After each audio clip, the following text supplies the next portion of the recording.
Bien-aimé dans le Seigneur, bonsoir. J'ai juste un petit livre pour toi.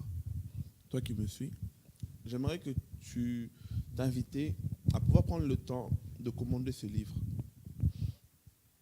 Tu peux le trouver sur Internet. Si tu habites en Belgique, tu peux aussi le trouver à travers nous.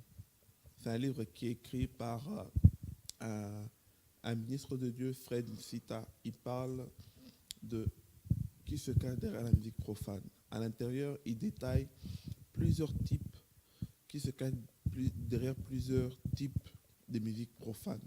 Et il parle de toutes les formes de sciences occultes qui existent dans ce monde. Et ces sciences occultes-là sont cachées derrière la musique profane, notamment la franc-maçonnerie, toutes ces choses, les chiffres, tous les chiffres, les signes sataniques que nous connaissons, la cabale juive. Prends le temps. Prends le temps vraiment de pouvoir comprendre, lire ce livre.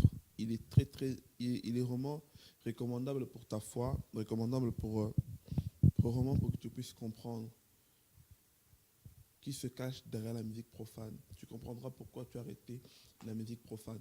Tu peux le commander chez nous. Il a un prix de 20 €. Sur Internet, il a un prix de 20 €. Si tu habites en Belgique, tu as la facilité de passer chez nous. Tu nous contactes via tous nos réseaux sociaux. Vous nous écrivez, on va donner un point de rendez-vous, on vous remettra le livre et on reprend la monnaie. C'est juste 20 €. 20 €, c'est seulement 2 McDo, 2 Quick. C'est rien du tout pour pouvoir nourrir ta connaissance. Aujourd'hui, on a ramené un thème. Un thème c'est un thème qu'on a trouvé vraiment plus que pertinent lorsque ce bien-aimé l'a écrit. Il n'est plus à présenter. Vous l'avez tellement entendu, vous l'avez tellement suivi dans plein de partages, plein de bonnes choses qu'il nous a ramenées. Je l'appelle notre consultant, je l'appelle notre frère, je l'appelle un ami, je l'appelle mon partenaire de la vérité parce que il fait que pour la vérité, je suis prêt à le dénoncer. Mais on est des amis. Donc ça veut dire qu'on est comme ça. Il faut avoir des amis où tu sais que vous vous surveillez mutuellement, mais vous vous aimez beaucoup. Hein? Pour la vérité, il fait que non, même s'il m'aime beaucoup, mais il est prêt à me dénoncer, non pour me ridiculiser, mais pour me remettre dans le droit chemin. Il faut avoir des amis comme ça dans votre entourage. Lorsque tu as des amis hypocrites, des personnes qui t'encouragent dans le mal, mais que c'est eux qui vont aller se moquer de toi, mais devant toi, ils t'encouragent. Fais attention à cet ami-là parce qu'il, sincèrement, il ne t'aime pas. Mais marche avec des personnes qui vont te dire tu es dans le faux et je te dénonce. Non pour que tu restes par terre, mais pour que tu te relèves et tu puisses marcher. Bonsoir mon frère. Bonsoir bien-aimé. Comment ça va? Dieu fait grâce, on est encore là. Prie d'abord, prie d'abord. On va prier ensemble parce que ce que tu veux nous amener là, c'est un thème très très costaud qu'il faut demander vraiment l'aide du Saint-Esprit. Prions. Seigneur, nous te disons merci. Tu as permis que nous puissions encore parler devant ton peuple. Nous ne voulons pas parler de notre connaissance. Nous voulons transmettre la connaissance qui vient de toi. Sois avec nous du début à la fin. Au nom de Christ et Jésus. Amen. Amen, amen, amen. Amen. Il y a un poste que tu as mis, papa. Tu as mis un poste que nous avons pris le temps de le décortiquer. Ça a permis à beaucoup de pouvoir comprendre, de pouvoir être édifiés. D'autres, ils l'ont lu aussi sans le lire. Tout ce qui est dommage, parfois, moi, je suis arrivé à un stade où ça me fait plaisir de voir un j'aime, un commentaire d'une personne qui n'a pas l'habitude de commenter ni de mettre j'aime. Parce que moi, je suis sûr que cette personne-là qui n'a pas l'habitude de mettre j'aime ou commenter a pris le temps de lire et de comprendre ce que j'ai mis. Exactement. Parce que souvent, en fait, quand on se connaît, on a l'habitude de mettre j'aime, on ne prend plus le temps de décortiquer. Oui. On met j'aime par habitude, et on met like par habitude, on met j'aime par habitude, mais sans pour autant comprendre l'importance. Lorsque tu as parlé l'envie de la gloire ou poussé par l'esprit, en te posant cette question-là, lorsque le Seigneur t'a ramené à pouvoir arrivé au stade d'analyser certaines choses en partant de cette question-là, tu t'adressais d'abord à quel type de personne? Merci premièrement pour la question. Je pense que pour être franc, c'est un message qui m'est arrivé. Je entrais chez moi, j'ai pris mon téléphone, je devais passer un coup de fil. Quelque chose me dit à l'oreille, dépose le téléphone. J'ai déposé le téléphone et on m'a dit, écris. Et j'ai commencé à écrire. Le premier mot ou la première phrase que j'ai commencé, c'était l'envie de la gloire ou poussé par l'esprit. C'est-à-dire, je n'avais pas médité. Je n'avais pas fait un constat. Mais l'esprit a voulu me donner un message qui était en train d'être vécu, en fait. Et quand maintenant j'ai commencé à écrire, c'est là maintenant que j'ai commencé à réaliser. Et que j'ai commencé à détailler ce que je détaillais. C'est-à-dire, la première des choses, il n'y a pas de catégorie dans ces postes. C'est-à-dire que ce soit un jeune, que ce soit un parent. Parce qu'aujourd'hui, si mon enfant va s'habiller dans le futur comme moi, c'est-à-dire qu'il a été influencé par moi. Si je suis en train de me comporter tel que je me comporte aujourd'hui, c'est-à-dire que je le récite de mes parents. Autrement, on parle de l'éducation. Alors, la plupart des gens font des choses parce que papa a fait, parce que papa est, parce que j'ai vu, parce que j'ai entendu. Mais la plupart des gens ne font pas des choses parce qu'ils sont convaincus de le faire. Et j'ai réalisé après que nous avons de jeunes serviteurs et de parents spirituels, ils ne savaient pas pourquoi ils sont dans le ministère. C'est là où j'ai commencé à avoir mal au cœur. J'ai réalisé que tu peux entendre qu'un pasteur, il te dit, pendant 30 ans j'ai été pasteur, mais j'étais dans le faux. Là, ça commence à se poser des questions maintenant. Il a été 30 ans, il a prêché. Nous avons vu les gens être guéris. Mais lui, il dit qu'il n'était pas dans le vrai. Mais qu'est-ce qui était l'élément motivateur? Nous avons vu les autres jeunes. Oui, j'ai été dans le Seigneur, je suis venu, et puis après, j'avais touché à la magie. Mais nous sommes allés dans des conférences. Nous avons vu cette personne-là faire des grandes choses. C'est-à-dire, je me suis dit, derrière ces services, il se cache deux choses. Soit c'est l'envie de la gloire, soit c'est l'envie poussée par l'esprit. Allons doucement. Bien-aimés, permettez-nous aujourd'hui de remettre certaines logiques dans l'Église actuelle. Amen. On va pousser la logique plus loin. Aujourd'hui, on va analyser la Bible ensemble. On a vu les 12 se repentir. Mais on n'a jamais vu nulle part Christ le mettre en avant pour qu'il puisse témoigner haut et fort en étant toujours le bébé spirituel. Aujourd'hui, quelqu'un qui se répand, quelqu'un qui autrefois était tombé, fait un récidiviste dans le Seigneur, dans le péché. Mais dès qu'il dit qu'il a accepté Jésus, on le transporte devant, on leur met pour témoigner la grandeur de Jésus, tout en sachant que ces personnes-là, ils sont encore fragiles dans la foi, ils doivent encore apprendre, on doit les protéger. Mais nous, on leur ramène, on leur met en avant pour pouvoir proclamer haut et fort. Est-ce que c'est poussé par l'esprit ou c'est l'envie de gloire pour qu'on puisse voir seulement que l'Église transforme des gens, l'Église est en train de fonctionner? C'est quoi? Merci pour la question, frère John. Je suis persuadé que plusieurs églises vont aller en enfer. Je suis convaincu que plusieurs églises vont aller en enfer. Vous savez, toujours poussé par l'esprit ou par l'envie de la gloire. Aujourd'hui, chaque homme de Dieu cherche qu'on puisse savoir qu'il a Dieu. Voilà pourquoi, quand il y a un récidiviste qui est tombé, on les ramène à l'église. C'est pour prouver que la prédication du pasteur qu'on nous recevons ici transforme. Pour qu'on remarque que dans cette église, notre pasteur a aussi quelque chose Alors on fait des choses pour prouver qu'il y a Dieu ici. Ok. Et pourtant, on ne le fait pas pour la gloire de Dieu, mais on fait pour l'intérêt de l'homme.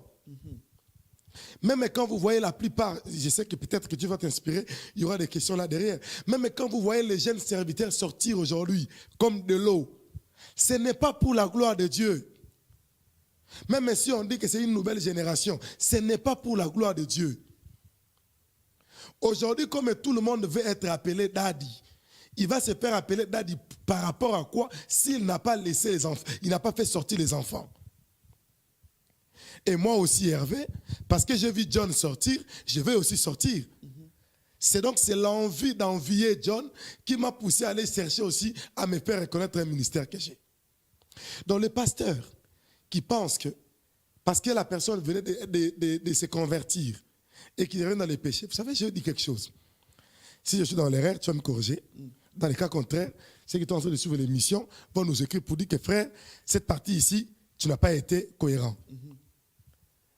Vous savez que Paul n'avait jamais prêché sur ce péché, mais il a écrit. Les témoignages de quelqu'un qui a vécu pendant le péché, il a écrit. Paul écrivait des lettres en disant ce qu'il faisait et ce qu'il était. Quand il devait prêcher, il ne disait pas. Est-ce que quand Paul était en train de prêcher, quand on l'a arrêté à Rome, est-ce qu'il disait, moi que vous avez connu, moi qui étais pécheur, moi qui étais... Non, il leur disait, croyez au message de Christ. Répentez-vous. Le Seigneur est là. Mais quand il s'agissait d'écrire ce qu'il était, comment il a persécuté l'Église, il écrit, moi Paul, serviteur de Christ, j'étais ceci, j'étais cela. Par la grâce du Seigneur, sauvé non pas par les hommes, mais par Dieu. Voici ce que je suis devenu. Tu veux nous amener où? Je vais venir pour dire ceci. Il y a des choses qui peuvent arriver dans la vie de quelqu'un, ça ne reste qu'un témoignage. Et un témoignage, on n'est pas obligé de le dire pendant le culte. On peut l'écrire. Pourquoi? Pour servir. Et la plupart des témoignages, on doit si on doit dire confesser, ou leur dire auprès des sages à l'église.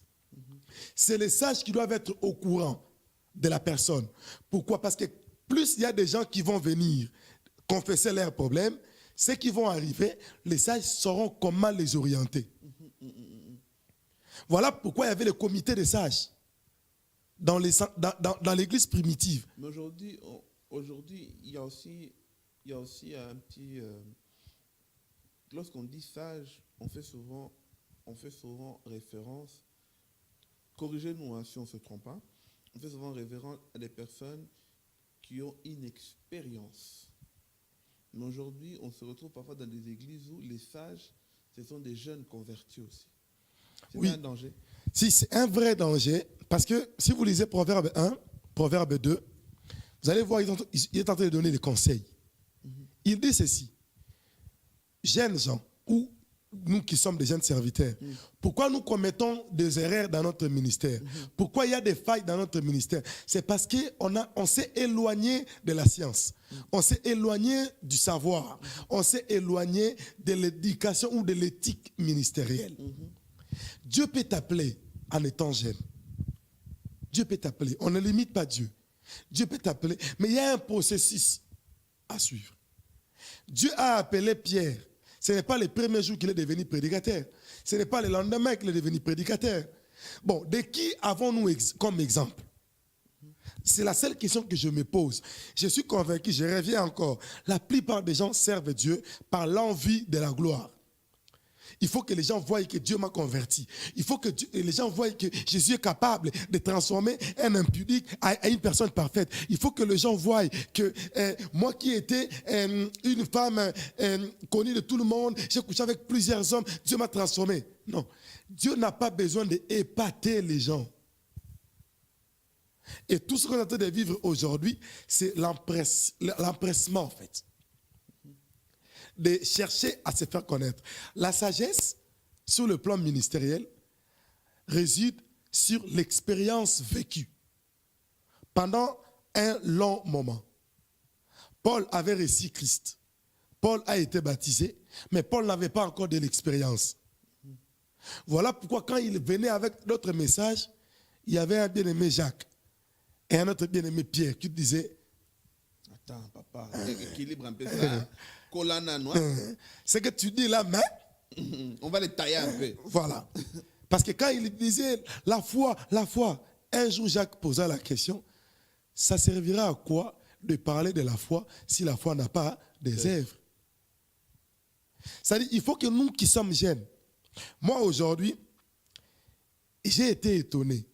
Le 18 de ce qui vient de passer, le mois de mars, il y a un de mes encadreurs qui manque de la jeunesse, on vient de les reconnaître comme pasteurs.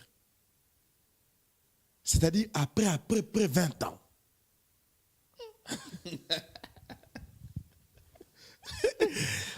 L'apôtre Mbi Moulaya, les visionnaires de l'église Cité Bethel, le 18 mars passé ici, il vient de reconnaître mon encadreur de la jeunesse, qui était déjà, qui prêchait, qui avait même déjà une église, mais il était frère sans ministère.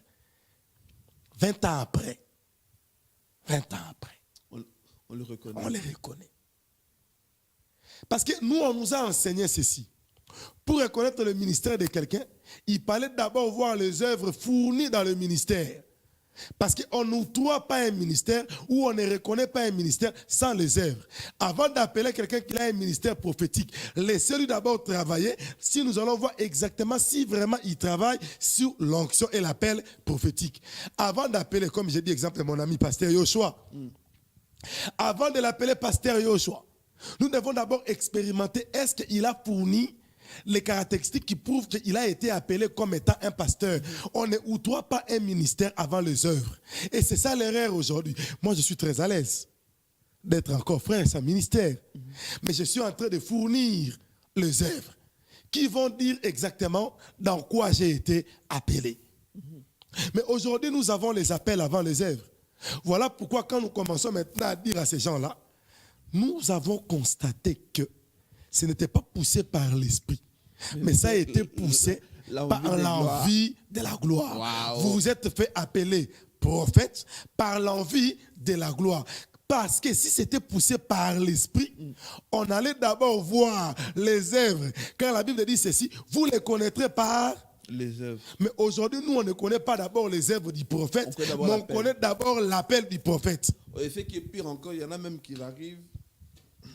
Il dit, j'appelle frère Hervé, qui peut monter peut-être pour chanter, ou pour prier, ou pour dire un petit mot. Le frère Hervé monte. Bonjour bien-aimé. Moi, c'est le frère Hervé. Je suis célibataire. J'ai un appel prophétique. Manteau pastoral. Chapeau évangélique. Moi, je t'arrache le micro.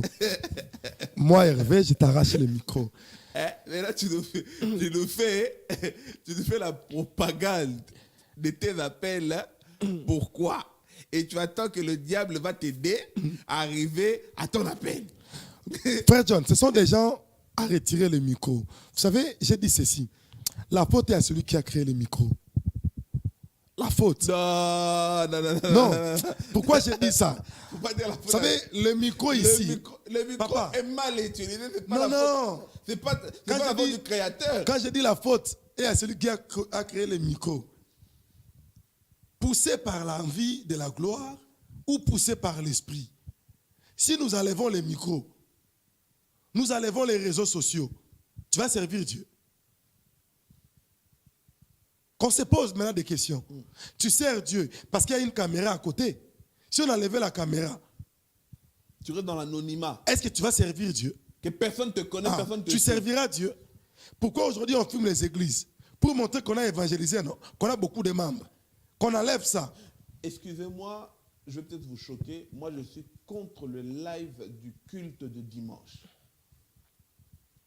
Comme un frère avait posé la question, il a dit, vous priez pendant le culte. Tout le monde tombe, sauf celui-là qui filme. Oh, donc ça veut dire que l'onction a choisi. L'onction a choisi tout le monde, sauf celui-là qui filme. Et vous verrez que celui qui filme, au lieu de suivre la prédication, il est en train de répondre aux commentaires du live.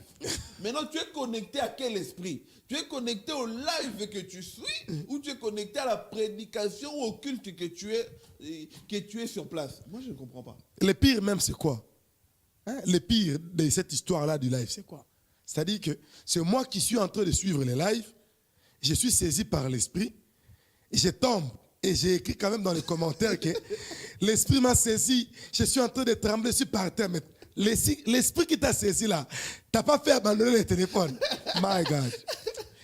L'esprit qui t'a saisi, t'as pas interdit d'écrire. Donc tu trembles mais tu écris. Écoutez, beaucoup de gens servent Dieu poussés par la chair. L'envie de la gloire peut te pousser à faire des choses inentendues. Maintenant, qu'on se le dise, frère John, qu'on se le dise.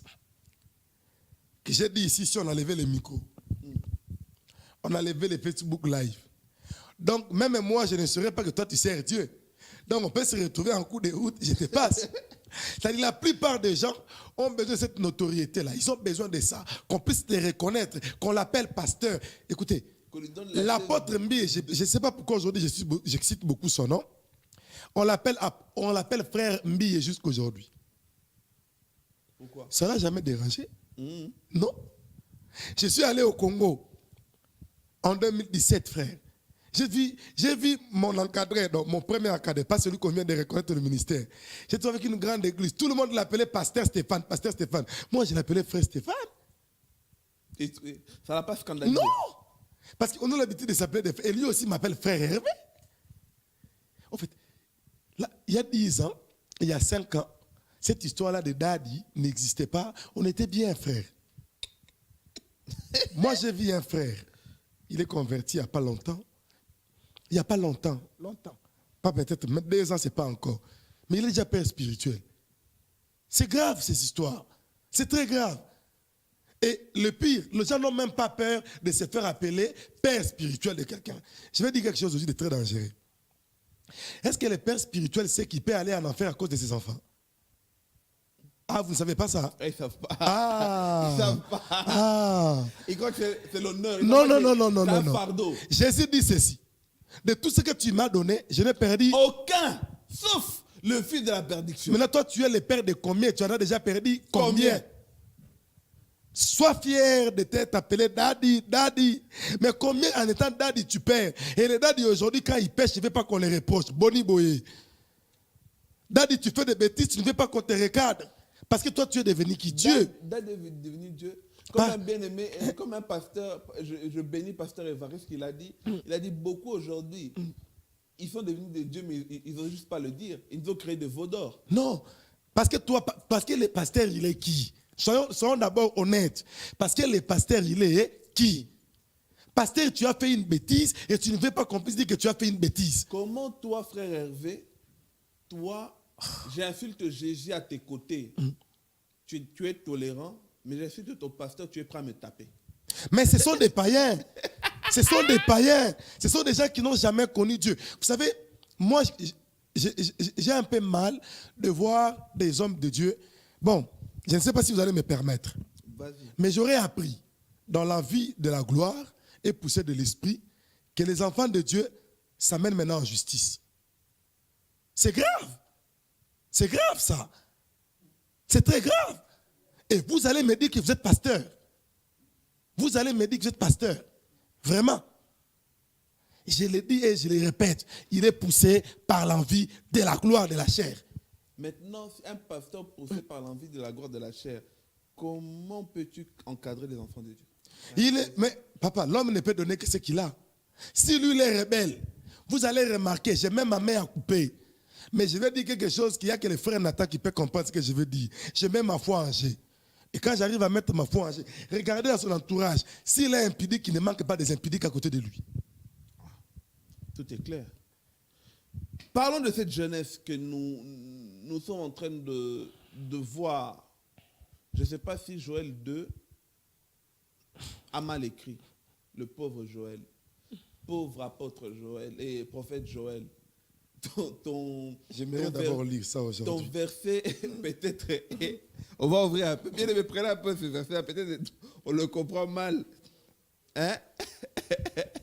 Prenons un peu Joël 2 parce que... Peut-être nous aussi, on lit mal cette histoire. Hein? Peut-être on lit mal, hein? On ne sait pas. Parce que le pauvre prophète Joël, là où il est, il dit Nakoma qui a bongo te. C'était pas ça mon idée. En tout cas, il lui-même il dit, je suis responsable de mes écrits. Mais je ne suis pas responsable de ce que vous pensez de mes écrits. De votre interprétation. Non. Non. On va lire ensemble, Joël. Parce que quand on lit ça et comment on l'interprète ça, c'est là où, en le lisant, je vais poser ma question à notre frère Hervé. Amen. Moi, Papa. je le mets déjà Là, à côté. Moi, je cherche un peu parce qu'il est un peu caché. Joël D. Joël D 28, hein? Qui ne connaît pas ces versets? Joël 2, 28. On lisons tous ensemble, on va un peu, et puis on va un peu décortiquer. Joël 2, 28 nous dit, après cela, je répandrai mon esprit sur toute chair. Vos fils et vos filles prophétiseront. Vos vieillards auront les songes. Les jeunes gens auront des visions. Même sur les serviteurs et sur les servantes. Et il se limite toujours là-bas à 28. Moi, je dis ça. C'est toi qui vas poser la question, papa. Descends. Si tu vas descendre. Même à 28, c'est déjà bon. C'est vrai que tu vas 28. Maintenant, tout le monde se base sur ça. Ils disent quoi quand ils se basent sur ça? Parce qu'aujourd'hui, cette jeunesse, tout le monde est devenu enseignant. Tout le monde est devenu visionnaire. Tout le monde est devenu prophète. Maintenant, tout le monde a un message à transmettre au corps du Christ. Ça veut dire que tout le monde doit organiser des conférences. Oh my God. Tout le monde doit organiser des séminaires. Jésus. Tout le monde doit enseigner. Oh. Tout le monde doit... C'est toujours pousser. L'esprit m'a dit. Cette affaire-là, c'est l'esprit m'a dit ou c'est vraiment l'envie de gloire ou... C'est poussé par l'esprit. Ou poussé par l'esprit. Explique-nous un peu. Joël, chapitre 2, verset 28. Après cela, je répandrai mon esprit sur toute chair. Vos fils et vos filles prophétiseront. Vos vieillards auront des songes. Et vos jeunes gens des visions. Tu as entendu quelque part, vos fils, vos filles enseigneront? Non, on a entendu prophétiseront. On continue, non? C'est-à-dire déjà, il n'y a pas déjà ce qu'ils sont en train de faire. Mais ils disent prophétiser Voyez-vous. Ils disent prophétiser sans enseigner. Ah, ok. C'est ça le problème. Oui. Ok. Ici, la Bible est claire. La prophétie qui a été écrite par Joël s'est accomplie dans 1 Corinthiens 14. Vous voulez qu'on puisse lire? Papa. Lisons 1 Corinthiens 14. Lisons 1 Corinthiens 14, hein? On est tous des chrétiens libérés. On aime bien vérifier pour être sûr, Parce que je suppose que c'est nous qui sommes au dernier temps. 1 Corinthiens 14. 1 Corinthiens 14. Hein? Oui, 1 Corinthiens 14. 1 Corinthiens 14, verset 1. Oui. Commence même à partir de là. Ok. Cherchez la charité. Dans l'autre version, on dit cherchez l'amour. Aspirez aussi aux dons spirituels. Mais surtout à celui de prophétie. Donc, c'est-à-dire que c'est un don, en fait. Continue. En effet, celui qui parle en langue ne parle pas aux hommes, mais parle à Dieu. Amen. Car personne ne le comprend. Vas-y, verset 3. Continue, verset 3. Et c'est en esprit qu'il dit des mystères. C'est lui qui prophétise au contraire, parle aux hommes, Amen. les édifie, les exhorte, les console. Et c'est lui qui parle en langue. Tu comprends déjà pourquoi la prophétie vient? Celui qui prophétise, au contraire, parle aux hommes, les édifie, les exhorte, les console. Limitons là. On a dit, je préfère les édifie, les exhorte et les console. Quand tu me dis que je suis malade, Dieu est en train de montrer qu'il y a une maladie.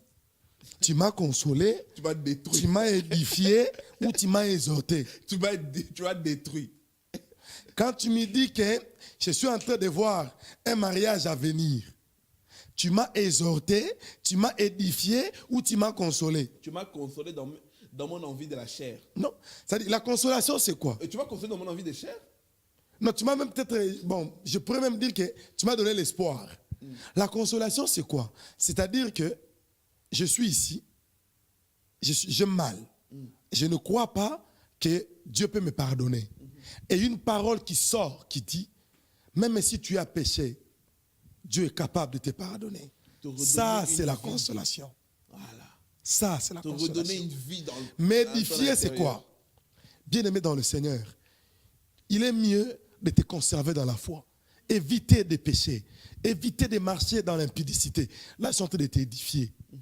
Exhorter, c'est quoi? Frère John, je sais que ce n'est pas facile. La vie que tu es en train de vivre. Je sais que le combat est en train d'arriver. Je sais que tu peux tomber aujourd'hui. Mais reste ferme. Un jour, tu vas réussir. Donc après, c'est ça l'exhortation. Donc, dans l'ensemble de tout ça, ils peuvent faire des séminaires alors? Non. Comment je vais venir faire un séminaire pour te motiver? Donc, vous commencez à faire des séminaires pour motiver les gens. Mais c'est pour ça qu'il y a des enfants, des enfants aujourd'hui qui deviennent des coachs. Ah. Hein? Moi, je n'ai même pas honte de lui dire. Il y a notre sœur qui prêche là. Tout le monde l'aime. Elle devient coach pour coacher les gens sur la vocation. Arrêtez, s'il vous plaît. C'est quoi la vocation d'abord? Arrêtez. Arrêtez. La vocation, c'est que... Voyez l'envie de la gloire. Mais peut-être les gens ne comprennent pas des mots. La vocation. C'est inné. La vocation, déjà, c'est inné. La vocation, c'est une conviction intérieure. C'est une forme d'appel divine. Voilà, la vocation, seul le Saint-Esprit peut réveiller ça en toi. Ouais. Mais comment tu vas me coacher maintenant pour me montrer ma vocation? Ça devient de la magie ou de la sorcellerie? C'est la vie de la gloire. Papa, je te laisse le micro. Dieu n'est pas là. Moi, j'ai décidé de ne plus avoir encore les gens qui doivent m'entourer. Ça ne sert à rien. Ça ne sert à rien. Moi, j'aimerais poser cette question, papa. Hier, tu nous parlais de Jésus. Tu nous réveillais. Tu nous as enseignés. On t'a suivi. Hein? On s'est attaché à toi par rapport à la foi de tes paroles. Pas par rapport à la foi de tes œuvres. Je précise. Hein? Par rapport à la foi de tes paroles. On s'est attaché à toi. On t'a suivi. Aujourd'hui, tu nous as ramené, tu nous présentes des business. Aïe. Hein? Hier, tu nous as présenté Jésus. On s'est attaché à la foi de tes paroles. Aujourd'hui, grâce à l'attachement qu'on a envers toi, aujourd'hui, tu Moi, viens... je cherche les versets. Aujourd'hui, tu viens, tu nous présentes un business. Tu nous invites même, hein, à tous te suivre. Hier, quand tu nous parlais de Jésus, tu sélectionnais des personnes. Tu ne parlais pas aux Arabes. Hein? Tu n'invitais pas les mêmes personnes comme tu nous invites aujourd'hui. Ça veut dire que hier, tu parlais aux Noirs. Parce que tu disais, un Arabe, il croit déjà à l'islam. Je n'ai pas besoin de lui parler de ça. Mais aujourd'hui, dans le business, tu nous coaches, nous tous. Tu nous invites, nous tous. Alors, ça veut dire que ton énergie est doublée. Mais tout ça parce que si tu as eu ce courage-là de nous parler, si tu as eu ce courage-là de nous ouvrir, de nous faire rentrer dans ce que tu fais, c'est grâce à la notoriété que tu as acquérie dans le message principal que nous te connaissait. Est-ce que ça, c'est poussé par l'esprit ou c'est l'envie de la gloire? Je vais lire. Galates 3.3. Donne-moi un verset. Galates 3.3. Attendez, frère. Attendez. Vous pouvez lire, comme ça pour que les gens soient sûrs que je n'utilise pas une Bible à ma façon. Oui, lisez. Attendez. Galates 3.3. On va retrouver ça. Moi, j'aime bien une version ici. Mais je préfère de 3 à 5, Ah. si c'est possible. Attendez. Galates 3.3. Ah non, attendez. Je vais prendre notre version. L'autre version, j'ai une version qui a le mot sorcier dedans. Français courant. Ça, c'est la meilleure version, ça. Hein? Cherche la version. Papa. Attendez. Prenez déjà Galate. Galate, on va tous lire. Galate 3. Tu veux commencer 3. Moi, c'est 3 et 4 qui m'intéressent. Même à 5, on peut arriver. Pour répondre à ta question. On commence. À 3, on va jusqu'à 5. Êtes-vous tellement dépourvu de sens? Dans d'autres versions, on dit, qui vous a ensorcelé? Vous qui, après avoir commencé par l'esprit, voulez-vous terminer maintenant par la chair? Avez-vous tant souffert en vain? Si toutefois c'est en vain. My God. Celui qui vous accorde l'esprit et qui opère des miracles parmi vous, le fait-il donc par les œuvres de la loi? Tu peux te limiter là. Ou par la prédication de la foi? Amen. Ou par la prédication de la foi. Amen. Ça, c'est Galates 3 à 5. L'autre version, et puis je réponds. Juste l'autre version dit, êtes-vous si insensé? Insensé, vous connaissez des fous, des malades. Et puis à un moment donné, je vais le dire à Lingala. La version d'Arby dit ceci.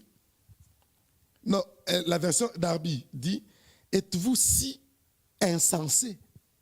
En Lingala, vous avez soba makasi boye. To bokomi na buzoba ya makasi boye. Bobandaki bien. Nini yango ezimi na kati ya buzoba. Bokoma kosuka mabe.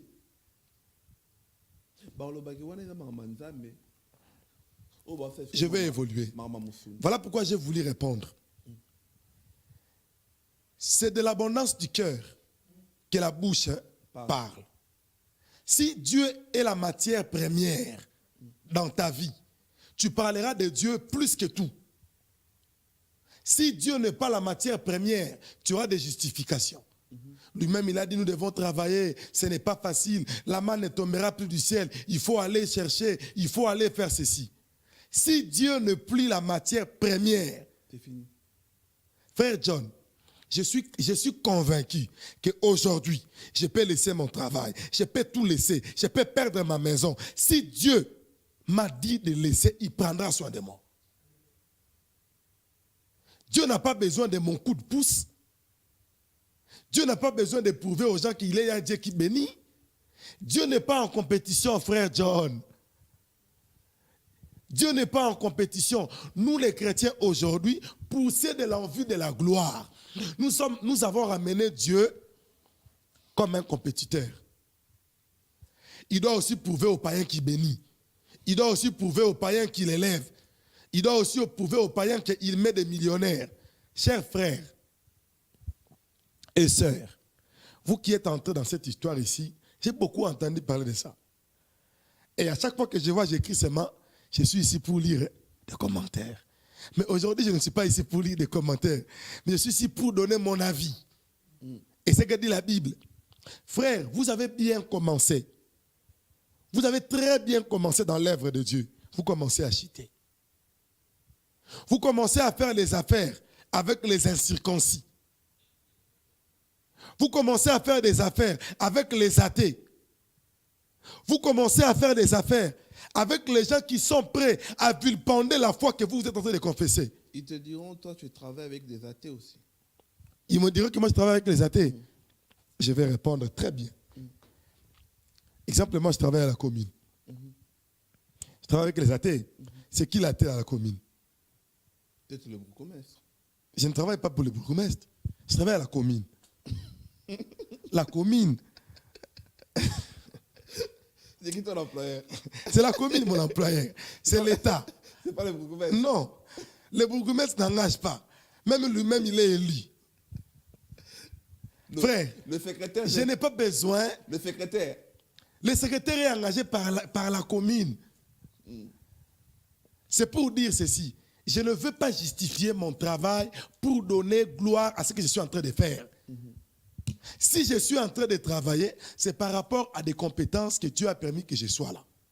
Mais cela, toi, tu m'as déjà vu, moi, Hervé, sur mon Facebook être là, les bourgmestres, le secrétaire général de notre commune, les conseils des bourgmestres, tu m'as déjà vu dans ça. Non. Papa, c'est mon travail, ça reste dans l'anonymat, point barre. Mais dans mon Facebook, quand tu passes midi et soir, en tout cas, tu entendras parler de Jésus. C'est ça ma priorité. C'est ça ma priorité. On reconnaîtra que tu aimes Dieu autant de fois que tu parleras. Frère, ils sont motivés. Vois-moi en privé. Je te donnerai les détails. Vois-moi en privé. Combien de fois tu as écrit aussi aux gens, vois-moi en privé, je te parlerai de Jésus. Combien de fois tu n'as pas eu honte à motiver même les gens. Moi, je me souviens à l'époque au Congo, il y avait des pasteurs qui faisaient même chaque culte une fête pour que les gens viennent. On savait que c'était une église où on a tout relié. Et les gens partaient à l'église parce que l'église mettait la nourriture. Mais aujourd'hui, toi, pour l'argent, tu nous motives. Mais pour Christ, que servira-t-il à l'homme? Que servira-t-il à l'homme, frère John? Même si aujourd'hui je devenais bourgmestre, si je vais aller en enfer, ça me sert à quoi? La fierté aujourd'hui, c'est quoi? Vous savez qu'est-ce qu'il y a derrière tout ça? La renommée. On a besoin d'être connu qu'on a l'argent.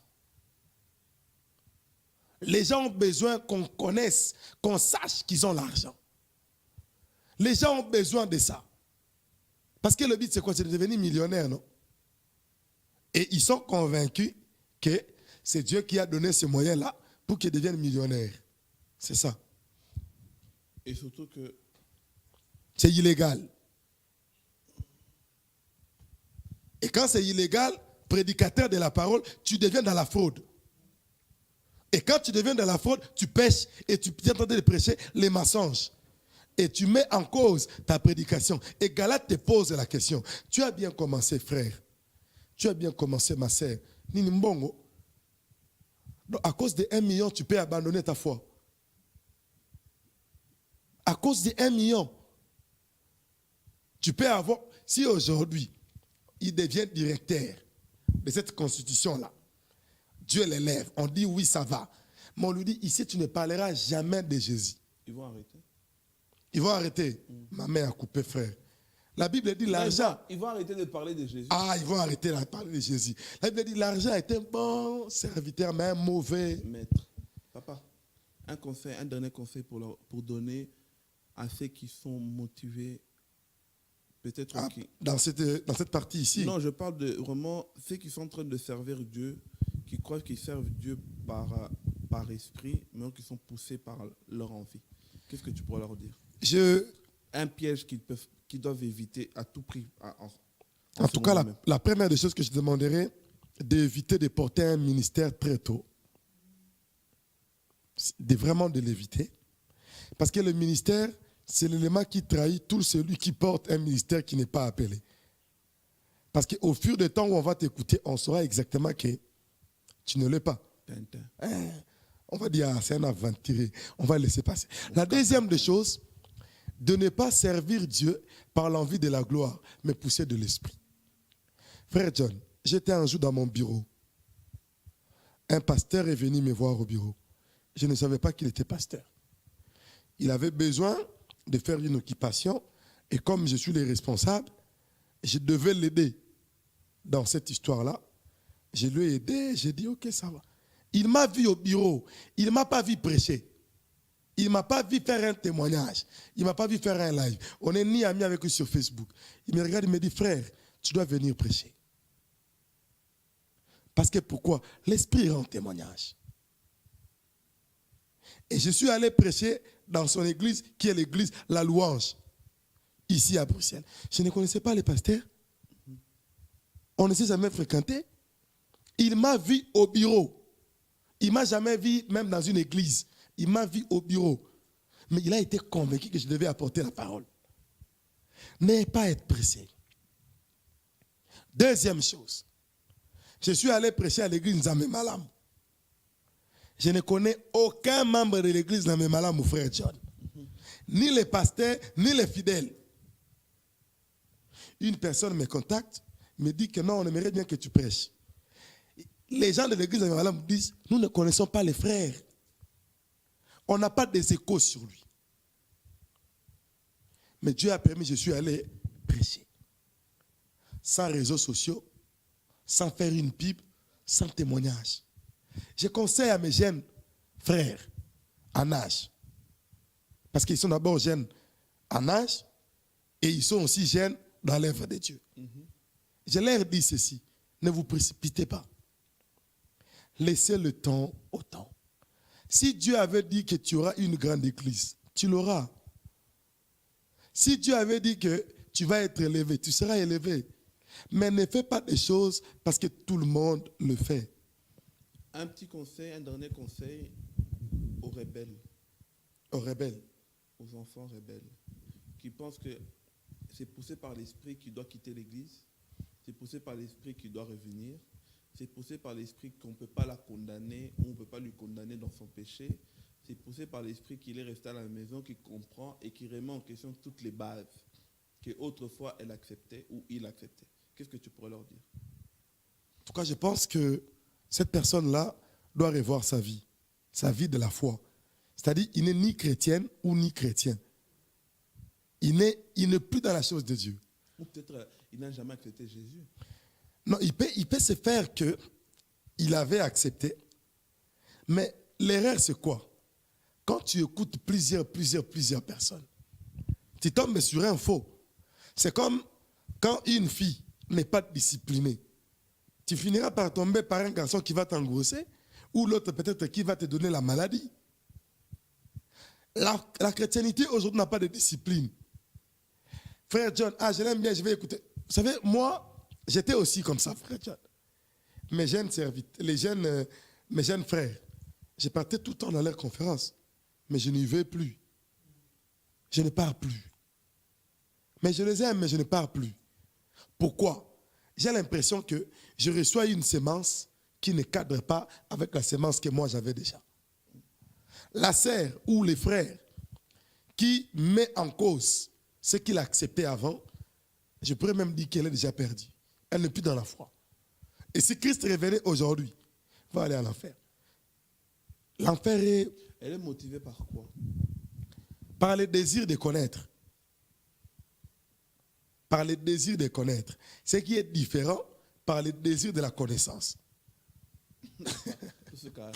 Que Dieu te bénisse abondamment. Soyez bénis. Bien-aimé, le but, ce n'est pas de te condamner. Le but, c'est de t'apprendre à pouvoir grandir. Amen. Le but, c'est que de pouvoir t'améliorer pour que tu puisses comprendre réellement la volonté de Christ. J'aime bien ce verset, il nous dit, Dieu dit, vos pensées ne sont pas mes pensées. Mes pensées, ce ne sont pas vos pensées. Pour dire que cherchons d'abord à comprendre la pensée de Dieu. Tout ce que nous faisons aujourd'hui, toute cette popularité que nous cherchons, cette notoriété, cette grandeur, Dieu n'a pas besoin de tout ça. Dieu n'aime pas la propagande. Dieu, j'aime bien cet événement New G qu'on avait été le week-end passé, qui était vraiment un événement que Dieu a utilisé, ses serviteurs. Notre frère Yannick, il avait utilisé un verset qui était dans Ézéchiel. Ce verset-là où Dieu... Ézéchiel 37. Ézéchiel 37, merci papa. Dieu donne cette vision à Ézéchiel qui lui ramène dans la vallée d'ossements. Ossements déchéchés. Mais Dieu, tout au long de ce verset-là, Dieu, à travers Ézéchiel, il lui montre que le Fils de l'homme a le pouvoir de restaurer, de redonner la vie à des ossements. Pas seulement des simples ossements, mais des ossements desséchés. Et faire de ces ossements-là des hommes et des femmes et lever une armée. Pour dire que Dieu n'a pas besoin d'aide. Dieu, quand il veut élever une armée, il élève une armée. Alors, cherchons le temps de Dieu. Nous allons comprendre réellement quelle est notre réelle mission. Le problème, c'est que tu es en train de t'hazarder à essayer plein de choses. Et Et à force d'essayer trop de choses, tu n'auras plus de personnalité, tu n'auras plus de caractère. Arrête tout ce que tu es en train d'essayer. Cherche maintenant la pensée de Dieu dans ta vie. Que Dieu te bénisse abondamment. À très très bientôt. Au revoir.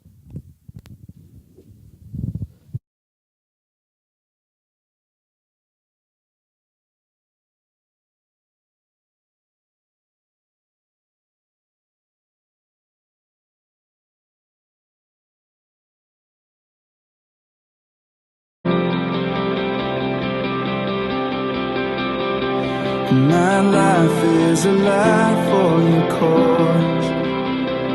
My way